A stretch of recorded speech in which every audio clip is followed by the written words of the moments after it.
Good morning to those of you joining. We have opened this webinar just a minute or two early to make sure that we get everybody into the call by 9 o'clock. We will commence the meeting at 9. And those of you who were early, you're going to hear me say that a couple of times. Thank you to all of you joining. We have opened the call a couple of minutes early to make sure that everybody gets a chance to join before we start. And good morning, everybody. Welcome to this executive morning brief with us at CBS Executive Foundation. My name is Tobias. I'm a community director here at CBS Executive. Today, I have the pleasure of being joined by Dana and Ulf. I will make sure to provide a proper introduction to the two of you in just a second, but let me just start out with a few practicalities. First of all, please note that we are recording the session and that we will send out the recording to all signups after the call today. Secondly, there's quite a few of us on the call today, and hence we've chosen a Zoom webinar setting, which means that you are all muted. We would, however, very much like to have your comments and questions throughout the call today. In order to provide them for us, please leverage the Q&A setting in Zoom. Please note that Zoom both has a chat function and a Q&A function. Please use the Q&A functions. We are watching that throughout the call, and I'll make sure to pose questions to Dana and Ulf at the end of the discussion. Now, to frame today's discussion, we have defined 3 questions. Why do so many strategic transformations fail, and what role does the human factor play? How can leaders balance the sort of hard and soft elements of transformation, and what does it take to create alignment, commitment, and energy across the organization? Now, Dana and Ulf, these are the 3 sort of framing questions that we have asked you to have a conversation around. Last slide I have before we kick that off is a bit more around the 2 of you. Dana, you're a professor of strategic human capital at King's College, and we also have the honor of having you with us at CBS still, although not as much as we used to. You're highly engaged in MBA and executive teaching, both here with us at CBS Executive as well as in other areas, and you recently authored the book, Leading Strategic Transformations, The H Factor. Ulf, you've done this in real life in a massive machine called Maersk. Back in the days, you have 30 years of practical experience as a CHRO and other executive positions, leading transformations, again, notably the creating the Maersk, the modern Maersk company that we know today. Dana, I'm going to hand it to you initially. Please take it away. Brilliant. Thank you very much. And first and foremost, thank you all of you on the call for your interest and joining us this morning. So let me kick off with the first question. Why do most of strategic transformations fail in digital era? Starting with a bit of evidence and statistics, 7 out of 10 strategic transformations fail. And I think that's what consultants tell us, and that is quite a high figure, given that every single strategic transformation requires enormous amount of investment in terms of financial, operational, and not least humans. And basically to say that human factor matters perhaps is not enough, because as you all know, we've been saying it for years. However, something happened with the context in which we're operating that basically, you could say, put an additional spot, or let me rephrase it, recentered human factor very much in the core of a transformation. So let me just elaborate on the first 2 things that explain why H factor, human factor, is at the central stage. Oh, hold on. So first of all, a bit of reflections on the whole issue around digital aspect of transformation. Transformation could be brought by all kind of disruptions and changes. However, most of the strategic transformations that are happening today are brought by the digitalization of business processes. This is not to say that's the only reason why transformations happen, but that's to say that among those 7 out of 10 that fail, all 7, you could say, are initiated by the digitalization of business processes and disruptions brought by the environment.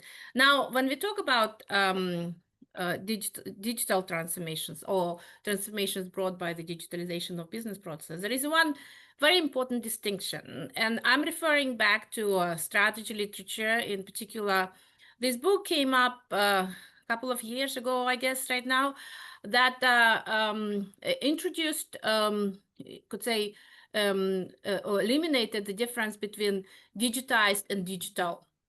So drawing on this, I would argue that in the transformations that we are seeing today, those transformations that approach this enormous experience as just doing digital, most probably will fail. Sorry for being that straightforward on Monday morning, because doing digital is literally around achieving operational excellence using the advances offered by digitalization. That is, let's say we are doing things now and we are doing them in certain way, but given that this could be digitized right now, right? We can actually just adjust the processes, do a little bit of a makeover, fine-tune certain things, perhaps get them a little bit more fancy, but ultimately we are doing the same thing. We are just doing them perhaps more efficient, more digitized, faster, with less costs, hopefully, and etc. But that is very different from true digital transformation. That is moving from just doing things with the digital help, so to say, with the help of digital technologies, towards really being digital, creating, which we define here as creating the information enriched customer experience delivered as seamless, personalized customer, information-enriched customer solutions delivered as seamless, personalized customer experience.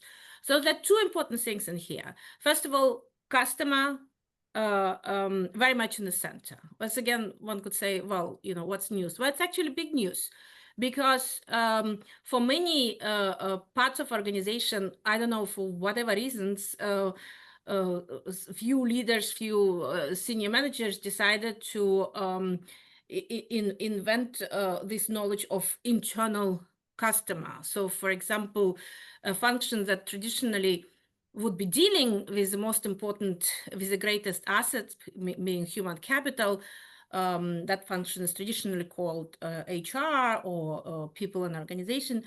I've been operating decades as a service provider, serving to the need of internal customers, meaning other parts of the business. And I think it's highly problematic, because there is only one customer. There is one customer. There is one customer experience that we all, as a whole business, are trying to deliver. And you could say that this distinction between doing digital, we've been doing things like this for a long time. Now we're just helping with the help of digital technologies, trying to do things a little bit different, versus completely rethinking how do we create value? How do we create value for the customers? By creating information-enriched customer solutions. So those differences between doing digital and being digital are so important in understanding why human factor, H factor, plays a key role. And the second thing that kind of helps us to realize why we must bring human factor in the center is a bit of you could say a greater reflection. So we've educated thousands of senior leaders, executives, managers with using what I refer to, or what we refer to in our course as the last century models, right? Strategy, structure, systems, if, then, unfreeze, change, refreeze. So there is lots of linearity, lots of what is called pipeline logic, right? So if you do that, then you will get that. It's a little bit of a fixing mindset.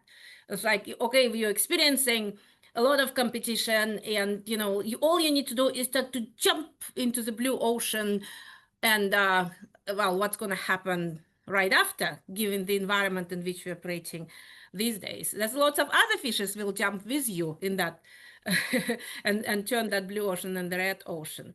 So the whole point of finding right solution, fixing the problem, we need to identify the problem or dilemma and fix it immediately.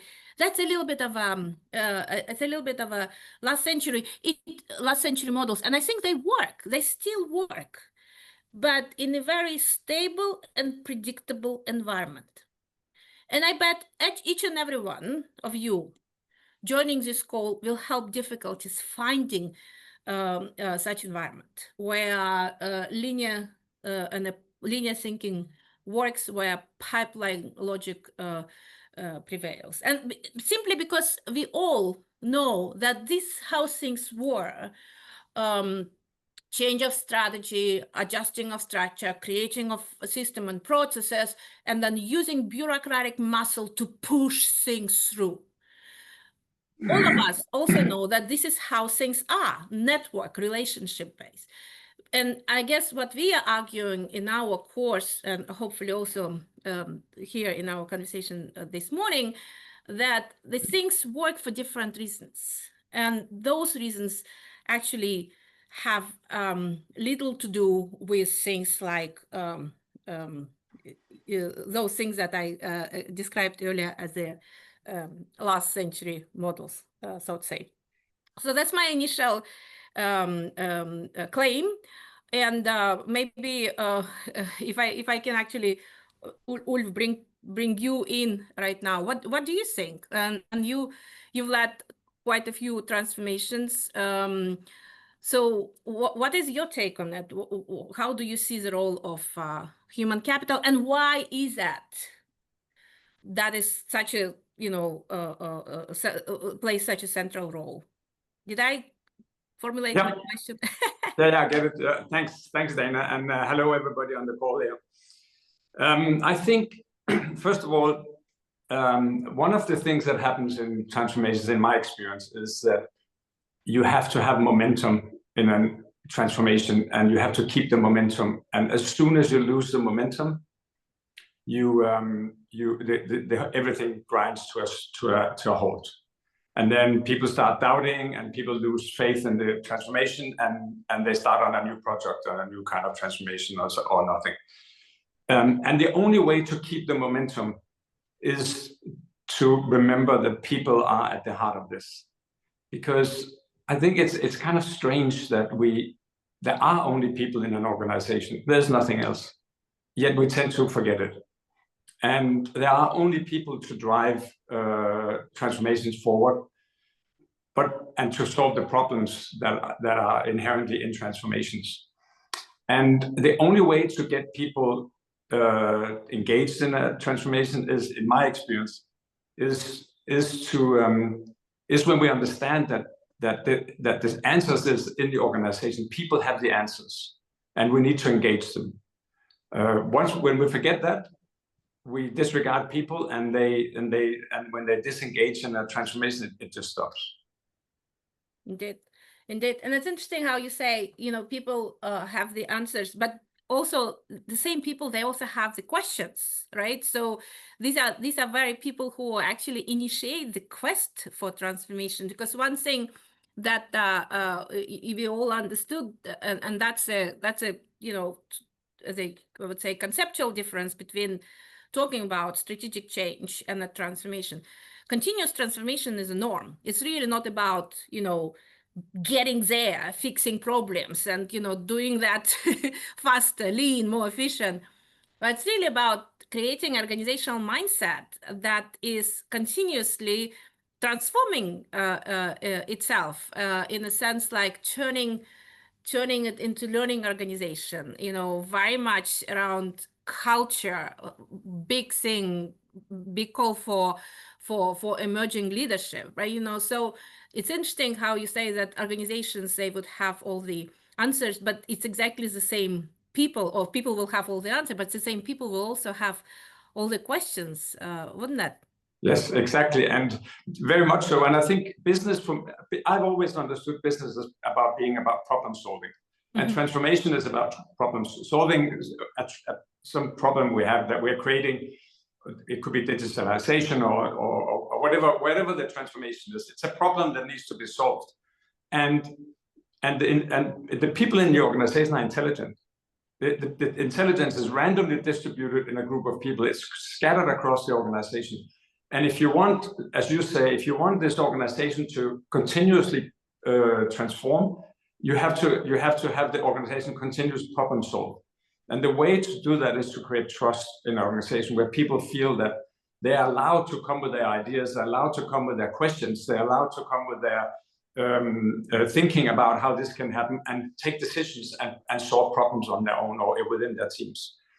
What often happens then in organizations is that the leaders think they need to have all the answers. And once that happens, that's impossible, because leaders are also humans and they don't have the answers. But they think sometimes, or we think sometimes, that if we give people all the answers, things will happen much faster. And it works the other way around. It does indeed. And that's something that I remember we discuss a lot with our participants in you know, during the course, that under which conditions, or in which situation, in what context, you actually you know, should engage in the fast problem solving, and, you know, go ahead and use your muscle, and you could say apply the fixing mindset, right? And then in which situation you as a leader should actually stay with attention and you know, let organization operate their dilemma a little bit, because if you go and cut it through, you actually kill any opportunity to get more interesting answers or more interesting solutions. And also, what I wanted also to mention, that this is actually visible much more in the large and complex organizations. So I work a lot with, in the UK, I work with civil service, NHS, so large, huge public organizations, right? And in those situations, in those organizational contexts, this is even more visible, because for them, they cannot, quote unquote, just you know, throw money and said we're going to invest this amount of thousands of of currency into this strategic change or strategic transformation. They need to transform themselves while continuing delivering things that they're doing, right? So this situation actually calls for new ways of approaching that. And I think the fact that we are seeing it repeatedly across all contexts, be that public, private, mixed, small, large, you know, customer facing, or more of you could say knowledge intensive, creating knowledge environments. I think that's really interesting. And maybe for you know, for all our participants today on Zoom, and then in the future in our courses, we could say that you know, the non-traditional environments, you could say, offer much more interesting context for transformation. Well, anyway, I also wanted to bring something else into the call, and a little bit of kind of drilling on your experience, Ulf. You've seen, as Tobias mentioned earlier, Maersk, or you've led Maersk transformation, and I say that it is one of those 3 out of 10 that in fact didn't fail. And we can, of course, during the course, we unfold the reasons why we believe so. But I also know that you talk extensively to leaders in all other sectors and discuss that transformation in a very different setting. Of course, logistics, but also technology and sales. So do you find the same principles that we talked about earlier hold true? Can we actually, can you draw on your experience across the sectors to point out which definitely works and which of those learnings were truly Maersk specific? Yeah, I think that's a really interesting question, and my experience is that it's about people, and people are the same no matter which industry you're in or which. It's about having the right capabilities in the teams, having the right mindset, having the right culture, and for me, I really truly believe that the depth of trust is what determines the success of a transformation over time. And it doesn't matter which sector it's in. And I find that really fascinating. And in some ways, it's why should it differ? Because we move between industries and sectors and different companies. But when we in Maersk, in A.P. Møller - Mærsk, when we started the transformation, it was really a strategic transformation, and we came to the conclusion that we have 2 issues with this transformation, 2 big hurdles. One was capabilities or competences. We didn't have the right competences. That was relatively easy to fix because it was about recruiting people that had those competences. But the other one was about the culture and about engaging people. And there was 100,000 plus people in the organization, and it's a big question. How do you do that? Which we in the course will go much more into in detail. But basically, we defined that the culture was the major hindrance or the major opportunity for us to speed up the transformation. And it was all about creating a strong why for the organization and direction, which is the responsibility of the leaders, of course. Then it was about having a super aligned management team that didn't doubt anything in between. They were all agreeing on this is the direction. And then communicating very, very transparently in a very adult way, assuming that every single employee or colleague in the company are adults, which they of course are, and then talking to them about the sweet and the sour, the good and the bad of this, and being really honest and creating trust that way. And once we started getting people engaged in this, they started solving problems at every level of the organization, and it moved with speed. And this would be the same approach I would take in any sector. Indeed.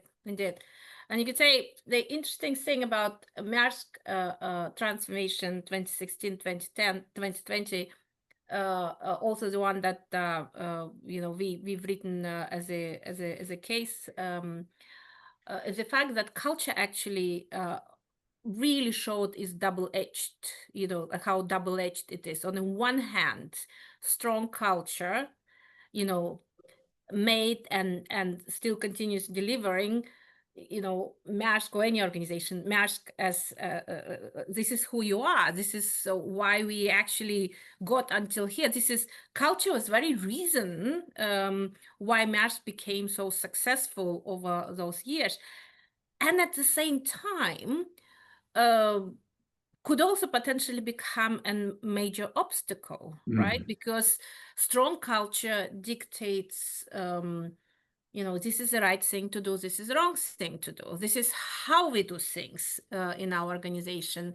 Why? Because it proved to work in the past. So changing it, not necessarily. So it's on the one hand, it's really the very reason why you became successful, but at the same time, that strong culture could become a huge obstacle in transformation. So that double-edged sword of culture is something that usually sparks a lot of discussion with our participants, isn't it? And it is indeed double-edged, and how how you create new things without, oh, no, let me rephrase it, how you create new thing by building on the past, right? So one of the participants, I remember, said, we need to keep flying our airplane while building and rebuilding it, right? We still need to deliver value. We still need to be operationally excellent. And at the same time, do things qualitatively different and maybe come up with the business models or with innovation that disrupt the very thing that we have right now. And that's what distinguishes strategic transformation from any change. Every disruptor is an opportunity. Every disruptor becomes an opportunity. I think another point that you kind of identified earlier is this very important shift from individual competences to organizational capabilities. Mm-hmm. You referred to the fact when Match changed this business model, a new kind of individual competences, digital competence, digitally, perhaps digital natives, became much more needed, and you started recruiting them at a very high pace, quickly realizing that it's really not about what old knew and what the new ones could bring, but it's about how we all deliver that value, right? So how do we create value for the customers, and what should we as an organization be capable to do? So it's from individual competences to organizational capabilities. That shift became so crucial. And then comes the questions of culture, but also leadership, wasn't it? I mean, the issue of leadership is also there. No, very much so. I think the leaders, first of all, you're right, we recruited, I think, more than 3,000 logistics people and more than 4,000 coders and tech people to create a website so we could, part of the strategy was to sell our services on Maersk.com, and we didn't have those capabilities. And you're absolutely right, when you bring that many people into the organization, into a culture that was strong, but was in some ways strategically irrelevant. It was hierarchical, it was a little bit macho, it was very formal, and it was slow, and we needed an organization to move much faster. So we had to change the culture, which we did really, really fast. But in order to do that, we also had to get the leadership to be about people and understand that a leader is really a host of the right capabilities.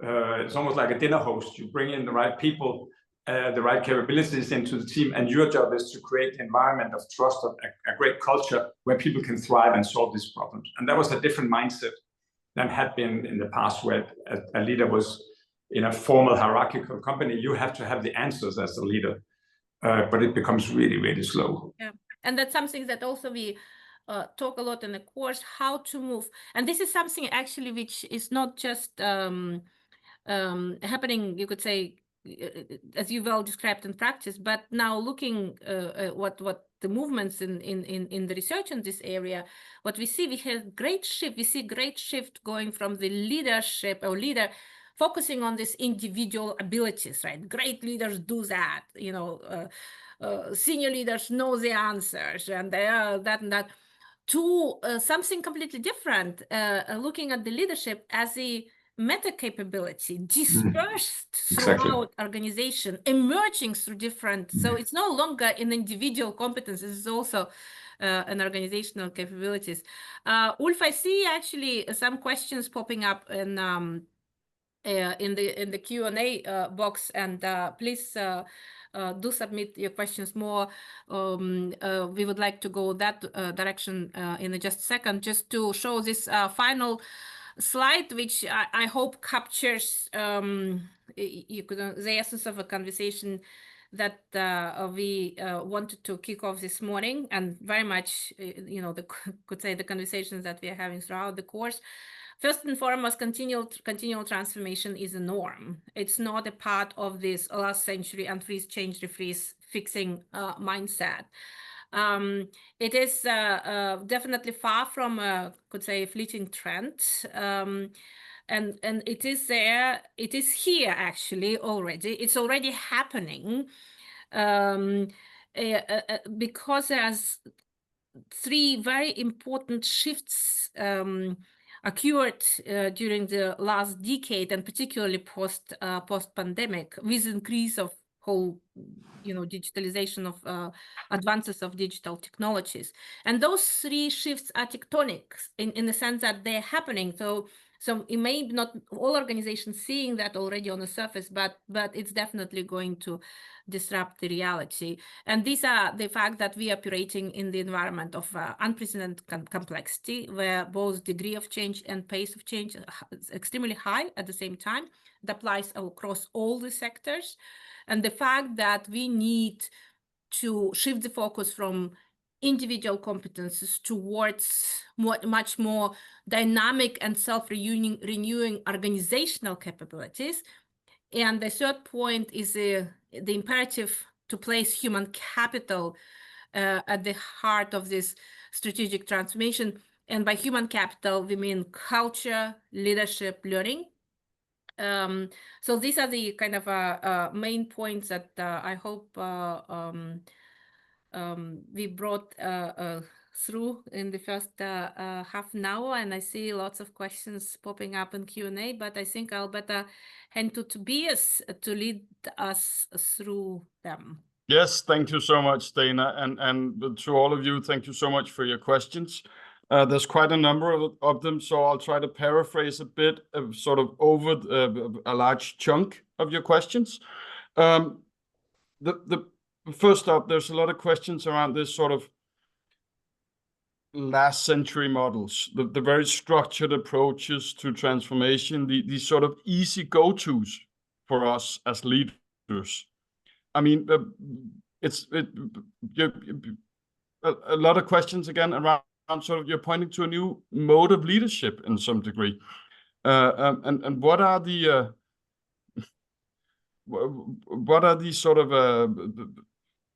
what can leaders do in order to drive these transformations if we cannot sort of open a book and then just follow a structured approach? How do we approach transformation as leaders?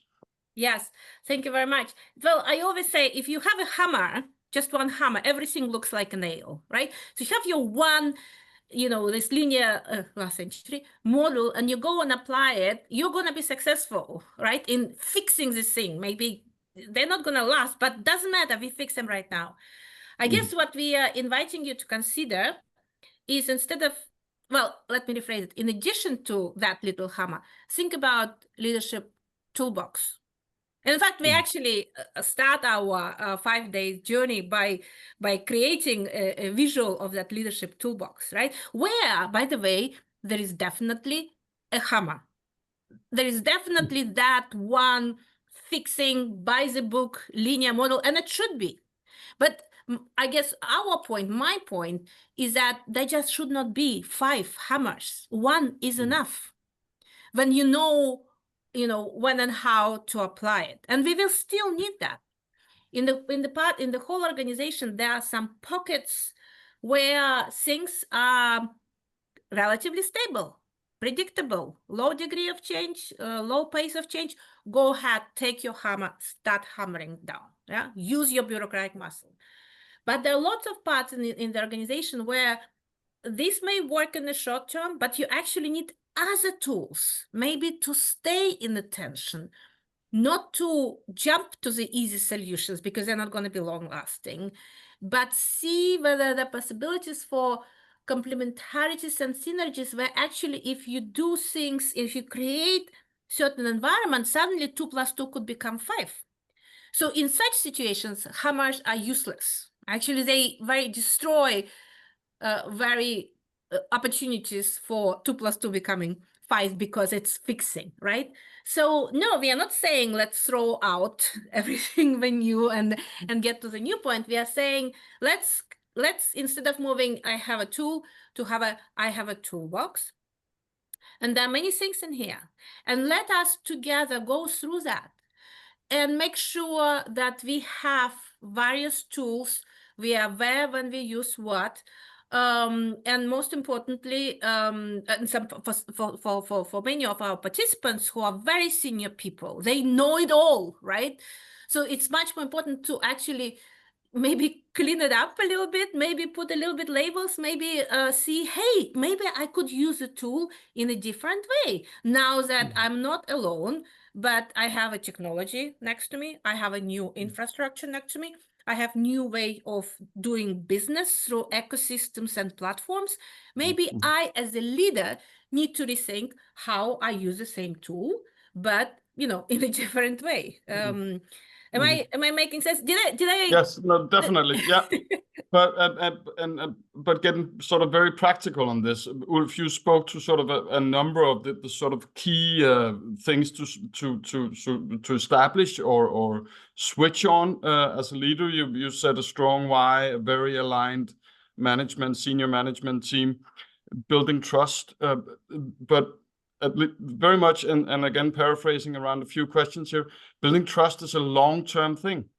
What are the sort of practical actions you should take in order to start building that trust? Well, I'll give you an example of what we did at Maersk when we realized that we needed to change the culture. It's like, so how do you change a culture of 100,000 people spread over 60, 70 countries around the world?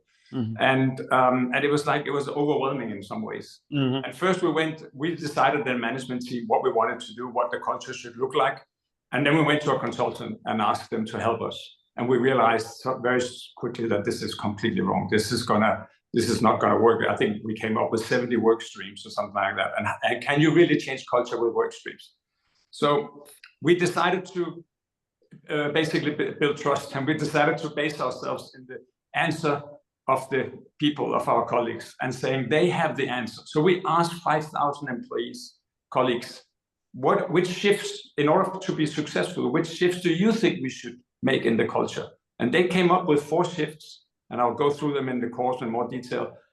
And based on those 4 shifts, we made 10 big decisions very quickly that people would never, ever have thought that Maersk would ever make. As an example, the dress code was one of them. Removing the dress code sounds silly, but it was a massive thing for Maersk. And with those 10 iconic moves, we called them, we said people felt that they were set free and they could do what they wanted around the world based on these 4 shifts. They felt trusted that they could, because we trusted them, they felt that they could do things around the world, and it moved with the speed of light. Dana, feel free. Thanks, Ulf. Yeah, and just to add to that, for instance, what Ulf talks about around particular shifts, right? So the way we do it, because I also see lots of questions around, tools and frameworks, right?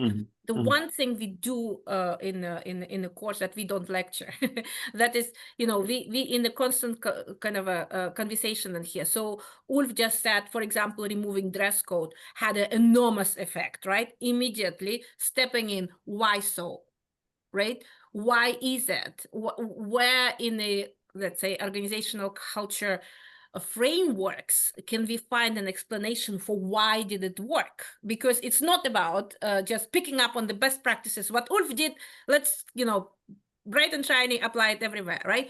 But understanding, in the course, we pushing people towards this underlying questions: why did it work? Or equally, why didn't it work? We also have examples of unsuccessful transformations in the course. Why didn't it work, right? So that once participants understand why, they can actually operate much better with their toolbox, right? So the conversations we have, it's always, back and forth, or I like this sign of infinity, of getting something, very concrete, what worked, why is that, why didn't it work, why is that, and then continuing that quest, so that we are very intellectually curious in our course. Very interesting, thanks. And as you say, a lot of questions regarding these tools, sort of, I think there's an interesting one here. Can you mention sort of 1 or 2 tools that help leaders staying with the tension? I like that framing, as you say, Dana. I mean, transformation is a constant, and we as leaders have to face that sort of complexity and flux. What are the tools to stay with this sort of continuous tension, continuous transformation? Yeah, so I'm just gonna say that the word complexity, the one that you used there, is really central to our conversation. In fact, we are stepping out of our comfort zone of business and management into kind of a broader, I could say, philosophical domain of complexity science, and that is something that is much more equipped to explain the notion of complexity and how to work with that. Just for example, one of the things that we will arrive to through these conversations is that you cannot manage complexity. You need to learn how to interact with complexity, because in complexity, you cannot control behavior of individual agents. So we put people in and give tools on how to interact with complexity. And you could say for seasoned professionals and leaders, as I keep saying, you know it all. Actually, you've been through all of that. But some of the tools, even the old ones, even the last century ones, needs to rethinking, refreshing. Such as, for example, another big, you could say, stream of our course is around learning. And we bring in a very massive, established, frameworks from organizational learning, such as double loop learning, triple loop learning, and actually showing on the examples. We have a very interesting example of another company that throughout its experience of pandemic realized, i.e. learned, that they could operate and deliver value to the customers in completely different way that cuts across structures, local kingdoms, and all those powerful matches that operating in our big and complex organizations. And then we unfold how it works, right? So it is, yes, it's established theory, but because context change, the way we look at it and understand how it operates should also be revisited. I'm conscious of time. You told me to stop talking at 9:40, so I did. Well, I didn't say anything here. Ulf, any reflections on this here? Yes, I would say it's about the behavior of the leader. It's not so much about tools, in my view. It's about the expectations of what the role of a leader is. And one of the things we did at Maersk, and I've learned at Mars as well as over many years, is to change this role of the leader to be, as I said before, more of a host of great people and capabilities, and then create a dialogue in the team, because that's how you create trust. And if you have trust, then you will have the movement forward all the time. You will keep the tension, you will keep the momentum. If it becomes this directive leadership, people lose faith, and people stop problem solving, and the forward movement stops. So it's about a people leader is about leading people. That is the key role, and leading people is about creating dialogue. It's not about coming with answers.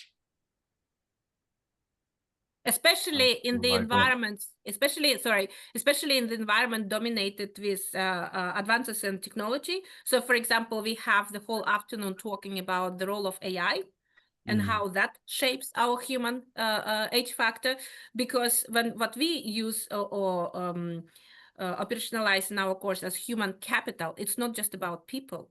It's how people interact with infrastructure, with technology. It's actually AI and future robots, digital twins, and all that together forms a human capital that enables strategic transformation. Very good sort of a headline framing there in the end. Thank you very much, Dana. But I think we have time for just one more question. If you can both promise me to provide sort of short, concise answers. I think there's something interesting here as well, and a question on how do you define when a transformation is successful and the opposite? How do you work with that sort of aspect of transformations? Ulf, maybe you first on this. Yeah, I mean, I think I don't think it's like a finite thing. I think you can have some objectives, of course, but during the transformation changes. And the goals change, the objective changes, the environment changes, the external environment, customers have different demands, etc. So it's an evolving thing. And I also think we need to get away from this thing that everything has to be transformed all the time. And Dana said it before, it has to evolve over time. And if you have a really good organization with trust and good leadership, then things evolve. Thank you, Ulf. Yeah, Dana? absolutely. I would say I will take transformation becomes unsuccessful when you look at it as a responsibility of one unit. You create one unit, call it transformation office, identify one person, let's call him chief transformation officer, and say that's your responsibility. You do that. We, rest of us, we go and do business. That's failed transformation. But Dana, it tends to happen around in the industry, doesn't it? You see that both that role and those offices, right? It is indeed, and that's why. I mean, I'm not saying that offices or roles shouldn't be there. I'm saying that understanding of responsibility, you know, it is a collective responsibility. It's organizational capability. We move from fixing things towards a growth mindset. We move from, you know, we moved from detailed map on how to do things to delivering a compass to each and every one to go towards that future, however defined, right? Actually, I would say, as Ulf said, when organizations become truly learning organization, constantly self-renewing dynamic capabilities, right? That's what at that moment, I would say we succeeded with transformation, because suddenly organizations, and let's take Maersk again, post-COVID, right? Post all those acquisitions, became equipped in absorbing the external shock, bouncing back and deliver, right? Because it's not a question of if, it's a question of when next disruption is going to face you. So when your organization is at the stage when it is ready to absorb that external shock. Oh, I'm afraid we lost Dana I would there. say, yeah. Oh, yeah, but I think we got your point, Dana, and let that be the closing remark. Build your organization to absorb the shocks from your environment. Thank you to all of you who listened in today. Thanks very much for all of your questions. Again, we will send a recording of this session, including all slides and a link to the course that Ulf and Dana will run with us this January. Thank you so much for joining this morning, and have a great day. Thank you, everybody. Take care.